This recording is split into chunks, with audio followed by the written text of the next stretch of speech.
الحمدللہ رب العالمین والصلاة والسلام علی رسول الکریم اما بعد فاعوذ باللہ من الشیطان الرجیم بسم اللہ الرحمن الرحیم ان الشرک لظلم عظیم صدق اللہ العظیم۔ واجب الاحترام سامعین، السلام علیکم ورحمۃ اللہ وبرکاتہ۔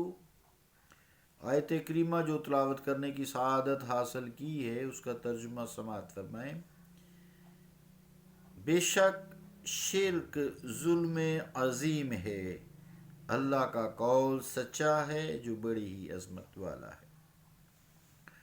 عزیزان گرامی قدر، سجدہ تعظیمی جو کہ امت مسلمہ کے لیے حرام قرار دیا گیا ہے، امت مصطفیٰ کے لیے، اس سے پہلے امتیں کرتی رہی ہیں، اس کا آگے تذکرہ بھی آئے گا انشاءاللہ۔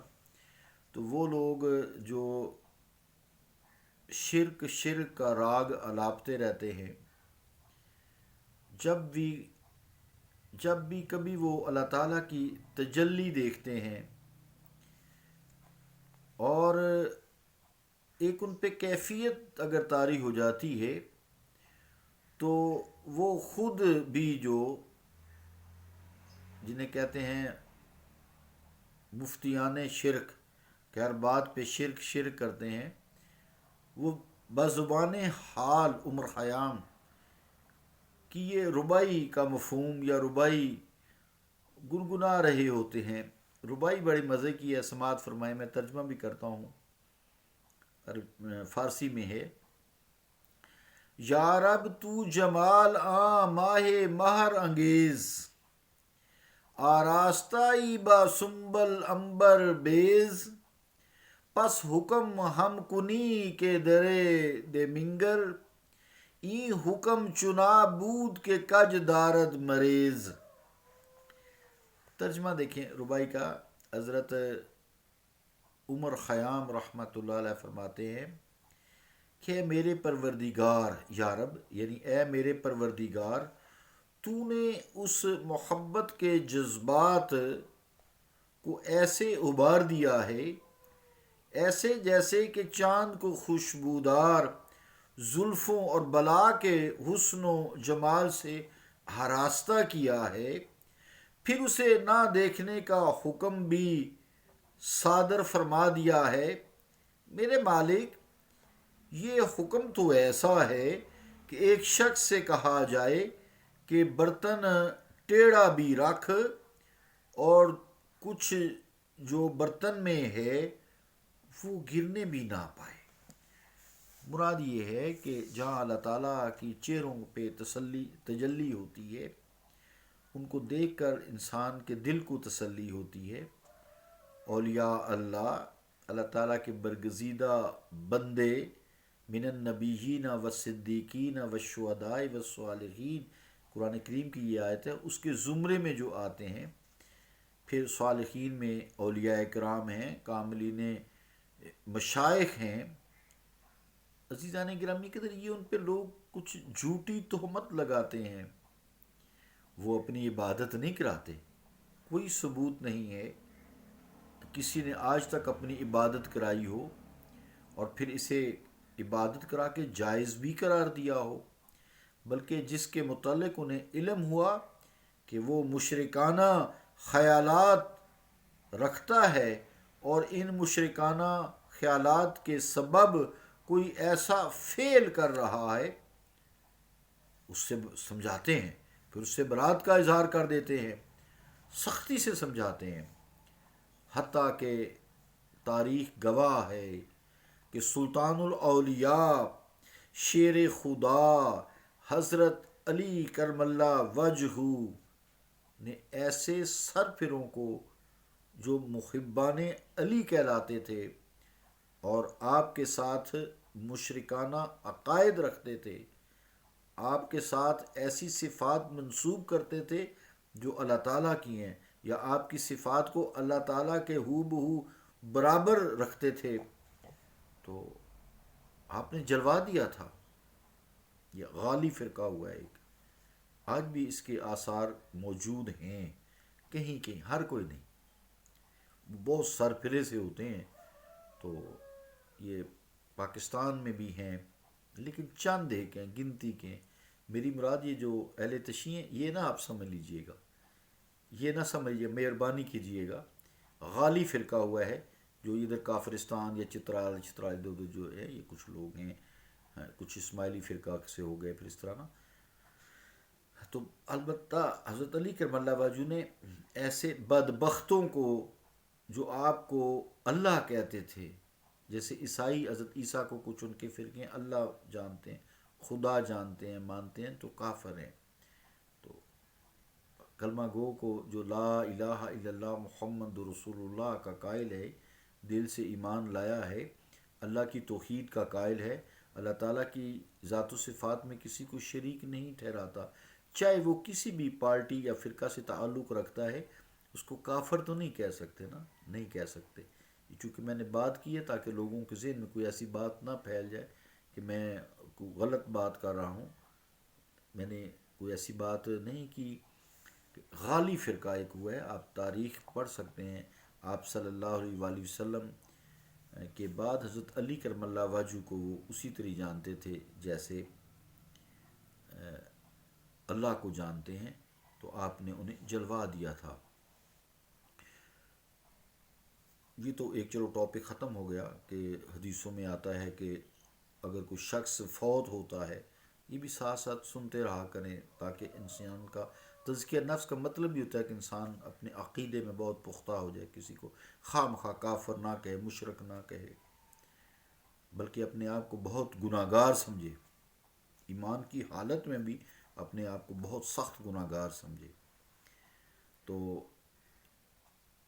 حدیثوں میں آتا ہے کہ اگر کوئی شخص اس حالت میں فوت ہو، یعنی اس کے جسم سے روح پرواز کرتے وقت اس کے سینے میں اتنا علم ہو، کتنا علم ہو، لا الہ الا اللہ، تو وہ جنتی ہے، وہ جنتی ہے، وہ جنتی ہے۔